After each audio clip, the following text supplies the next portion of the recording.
एक माँ बेटी थी। माँ गाय चराने जाती। चैत्र का महीना आया, सूरज रोटा का रविवार आया। माँ ने बेटी से कहा, बेटी आज तेरे व मेरे लिए 2 रोट बना ले। मैं गाय चरा कर आती हूँ, फिर तू और मैं दोनों पूजा करेंगे। बेटी ने माँ के निमित्त एक रोट तैयार किया। इतने में सूरज भगवान जोगी का वेश धारण कर आए और बोले, माए भिक्षा दो। बेटी ने कहा, मेरा रोट अभी सिका नहीं। तो जोगी ने कहा, मैं जाता हूँ। बेटी ने सोचा, जब तक खाली नहीं जाना चाहिए, और उसने माँ के रोट में से किनार खाली करके जोगी को थोड़ा रोट दे दिया। माँ गाय चरा कर आई, बेटी से बोली, मेरा रोट कहाँ है? खंडित रोट देखकर माँ बावली हो गई। वो घी रोटो दे, रोटा मैली कोड़ दे कहती नगरी में घूमने लगी। बेटी डर के मारे पीपल के झाड़ पर बैठ गई। 3-4 दिन निकले, बेटी भूखी प्यासी बैठी रही।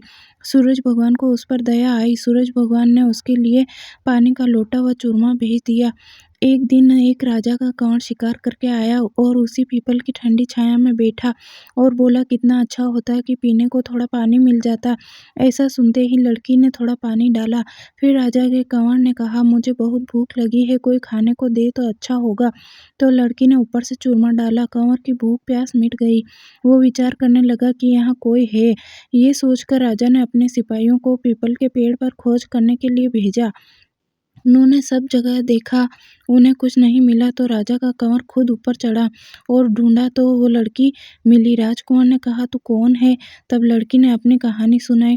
राजा के कंवर ने कहा, मेरे साथ शादी करोगी? तो लड़की बोली, आप तो नगरी के राजा हो, मैं गरीब व अनाथ लड़की हूँ, मेरे कोई नहीं है। राजा जी माने नहीं।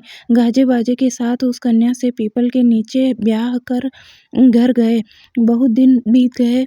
एक दिन माँ घूमती घूमती महल के बाहर पहुंच गई और आवाजें देने लगी, घी रोटो दे, घी रोटो दे, घी रोटा मैली कोड़ दे। बेटी छत पर खड़ी देख रही थी। रानी ने सिपाहियों को भेजकर माँ को बुलाया और एक कमरे में ठहराया। कमरा बंद कर दिया। एक दिन राजा जी ने सारी चाबियां मांगी। रानी ने 6 कमरे की चाबियां दी, पर 7वें कमरे की चाबियां नहीं दी।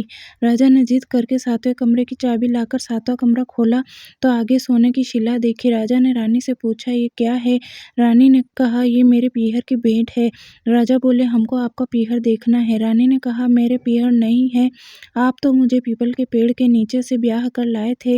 राजा हट करने लगे तो रानी सूरज भगवान से विनती करने लगी और 1.25 पहर का पीहर वासा मांगा। और राजा रानी पीपल के पेड़ के नीचे आए। वहाँ सारा कुटुंब था। कोई कहे मासा जी आए, कोई कहे जीजा जी आए, तो कोई कहे फूफा जी आए। राजा रानी का अच्छा सत्कार किया। राजा को परिवार देखकर बहुत आनंद हुआ। 1 पहर पूरा हुआ। रानी घर चलने की कहने लगी। राजा बोला, इतना बढ़िया ससुराल इतनी जल्दी नहीं छूटेगा। अब तो रानी कुंवर की चिकोटी काटने लगी, उसे रुलाने लगी और कहा, मेरे तो कुंवर रो रहा है, आप राजा जी जल्दी चलो। राजा रानी को पीहर वालों ने खूब दिया और विदा किया। जल्दी में राजा जी अपनी पैरों की मोजड़ी व घोड़े की ताजना वहीं भूल गए। थोड़ा आगे जाते ही राजा को याद आई तो सिपाहियों से कहा, रथ वापस घुमाओ, मेरी घोड़ी का ताजना और पैरों की मोजड़ी वहीं रह गई है। रानी कहने लगी, इतनी सी चीज के पीछे वापस क्यों जाते हो? इतना धन उन्होंने दिया है। राजा ने एक नहीं सुनी, पीपल के नीचे गए और देखा वहाँ राजा जी का सामान पड़ा है, पत्ते उड़ रहे हैं, पर कोई परिवार वैभव नहीं है। राजा बोले, यानी रानी ये सब क्या है? रानी बोली, मैंने सूरज भगवान से 1.25 पहर का पीहर वासा मांगा। मेरी तो एक माँ है जिसका रोठा खंडित होने से वो पागल हो गई। घूमते घूमते महल के नीचे आई तो मैंने उसे बुलाकर कमरे में बंद कर दिया।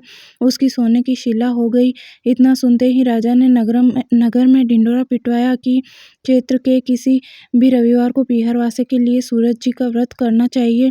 जैसे सूरज भगवान ने रानी पर प्रसन्न हो उसे पीहर वासा दिया, वैसे सब पर सूरज भगवान कृपा करे। खोटी की खरी, अधूरी की पूरी। सूरज भगवान की जय।